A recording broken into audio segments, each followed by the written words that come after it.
through the looking-glass, and what Alice found there.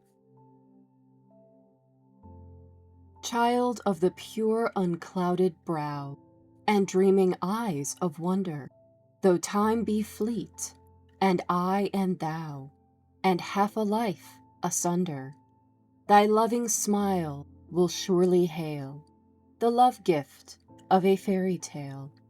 I have not seen thy sunny face, nor heard thy silver laughter.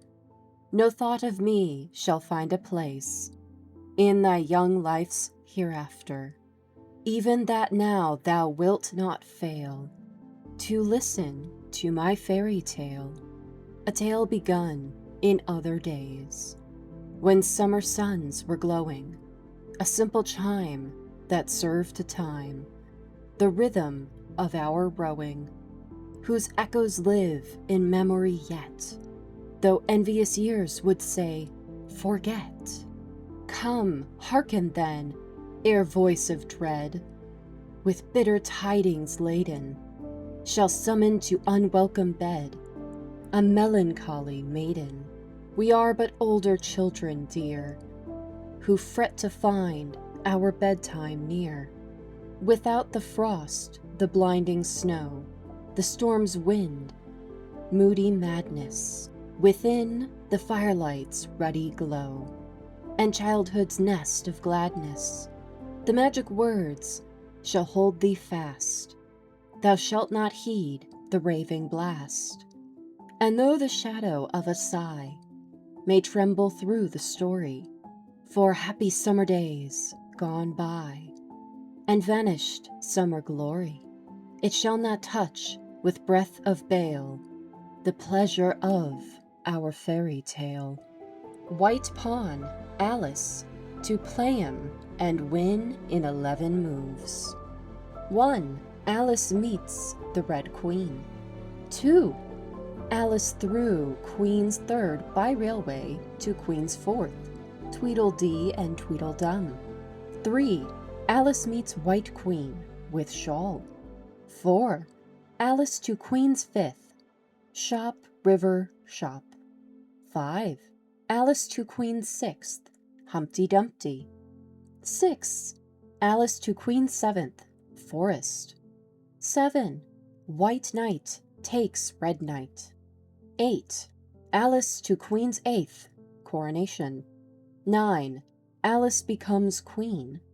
10. Alice castles, Feast. 11. Alice takes Red Queen and wins. 1. Red Queen to Knight Red's Fourth. 2. White Queen to Queen Bee's Fourth, after shawl. 3. White Queen to Queen's Bee, Fifth, becomes sheep. 4. White Queen to Knight's Bishop, Eighth, leaves egg on shelf. 5. White Queen to Queen's Bishop, Eighth, flying from Red Knight. 6. Red Knight to King's Second, check. 7. White Knight to King's Bishop, Fifth. 8. Red Queen to King's Square, examination. 9. Queen's Castle. 10. White Queen to Queen's Rook, Sixth, soup. Preface to the 1896 edition. As the chess problem given on the previous page has puzzled some of my readers, it may be well to explain that it is correctly worked out, so far as the moves are concerned. The alternation of red and white is perhaps not so strictly observed as it might be, and the castling of the 3 queens is merely a way of saying that they entered the palace, but the check of the White Knight at move 6, the capture of the Red Knight at move 7, and the final checkmate of the Red King will be found by anyone who will take the trouble to set the pieces and play the moves as directed, to be strictly in accordance with the laws of the game. The new words in the poem Jabberwocky have given rise to some differences of opinion as to their pronunciation, so it may be well to give instructions on that point also. Pronounce slithy, as if it were 2 words sly the, Make the G hard in gyre and gimbal, and pronounce wrath to rhyme with bath.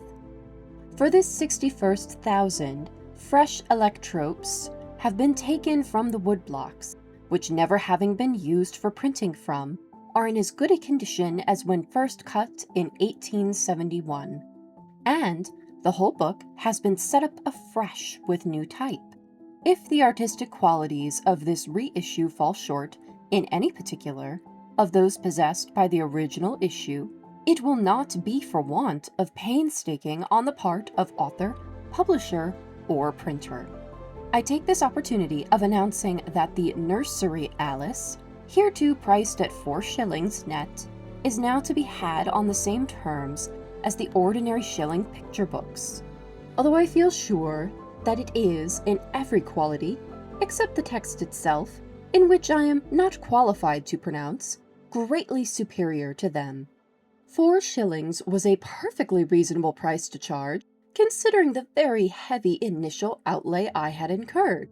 Still, as the public have practically said, we will not give more than 1 shilling for a picture book, however artistically got up, I am content to reckon my outlay on the book as so much dead loss, and rather than let the little ones, for whom it was written, go without it. I am selling it at a price which is, to me, much the same thing as giving it away. Christmas, 1896.